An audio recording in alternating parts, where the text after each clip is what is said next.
Yeah, you just started the recording. So, yeah, we just got done seeing Godzilla -1 in the theaters. We couldn't do opening day, so we did still opening weekend. Yep. And holy fucking shit, folks! Like this is a film you need to go see in theater. I had a buddy that's going to go see it in IMAX, and just seeing it in the regular theater that I saw, man, it really made me kind of wonder. God, the fucking IMAX is definitely going to be stellar, especially with the atomic breath and everything. Oh, yeah. I mean, even in standard, it looked freaking amazing. Yeah. Godzilla looked amazing. Like, how much did you say the budget was for this movie? This was a $15 million budget from yen to US dollars. This is the same budget as Shin Godzilla. Shin Godzilla had the same and everything, but this movie, I swear to God, on the drive here, we were trying to collect our thoughts on this. It's Jaws. It's Japan's answer to Jaws. So this guy obviously was a Spielberg fan, and the setup, the build-up, everything works so perfectly.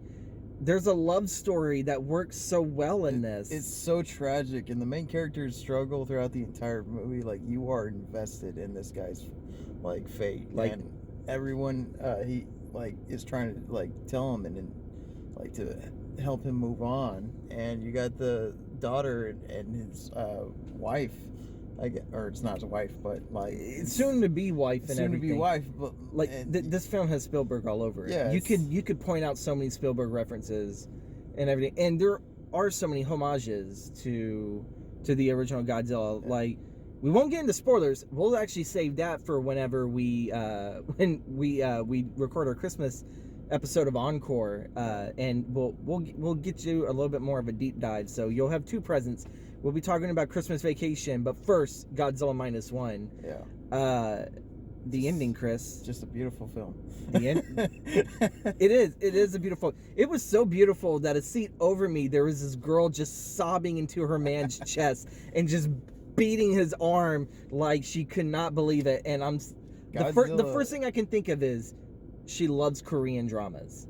Probably. She loves Korean dramas. She loves the dramas of that, and it's all like, oh my God, this film has a reach for almost any audience member. It's a great choice putting it in post World War II, like immediately after. Yeah. And seeing like the devastation caused by like the war on its people, and like it got to show you an awesome shot reminiscent of the hero, like the nuclear H-bombs being dropped on Japan. Mm-hmm. And you got to see that like actual impact it has on a person in Japan, like what they must have experienced, and just like how they were able to recreate that in the Godzilla movie. Exactly. And it's something I don't think that you haven't really seen in a Godzilla movie before, you know, because he's supposed to represent the nuclear, like, you know, yeah, the impact on Japan, the use of atomic weapons, and then later on in the installments, just the threat of nuclear energy, and you know, the effects, both dire and everything, to that. Like his metaphor is constantly evolved, but it's always stayed the same. Yeah. He's the metaphor for the atomic bomb. Folks, go see it. Go see it. Go see it. Go to the theaters. Don't be fucking lazy and be like, I'll wait till streaming. No. Well, for one, this is one you can't wait for streaming. It's only a limited release. I think it's only this weekend. Is it? I think. Well, shit. By the time we're telling people this and everything, and I get this out, it's gonna be.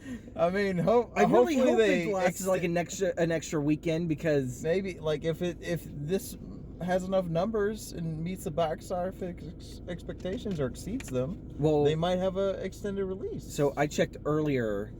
I did check earlier, and so far, I think international that it's made a little over 23 million. Yeah. On a 15 million. So it's made back its budget plus a little bit more. So yeah, let's hope America can sit there and maybe drop an extra 23 on there, and bam, that's a big win. We can hopefully get a sequel. Hell yeah. Oh yeah, I don't know. Could we sit there and say sequel? By the ending? I don't want to spoil it. I mean, they hinted at something, but also there have been Godzilla movies where they hint and then they drop that storyline. So who knows? Shin Godzilla. Well, I mean, they kind of beat him at the end, I think almost every single Godzilla movie, though, or every, like, into an era, it's always had that tease and everything. The only one we never got the proper send off was MGK. Yeah. I think that was the end of the millennium. That was like... Well, no, That Final was- Wars was, but still. Final Wars was like the end of the... proper ending the show era never got Yeah. to me, you know? But And MGK, like, that was like a standalone movie that was like a remake of the original Godzilla movie, because they had a lot of imagery in that one where it was just recreations of the 54 Godzilla movie. So it's immediate top 5. Yeah. It's immediate top 5. it's really great. What you know what? We'll even add that top 5 Godzilla movies for. Oh, yeah, we talked about Godzilla. Yeah. Top 5. Pretty much Christmas is all going to be Godzilla now. Yeah. With a little bit of, Christmas He's vacation. green-ish. We can talk about. Depends on if you watch the Hanna-Barbera cartoon. I mean, yeah.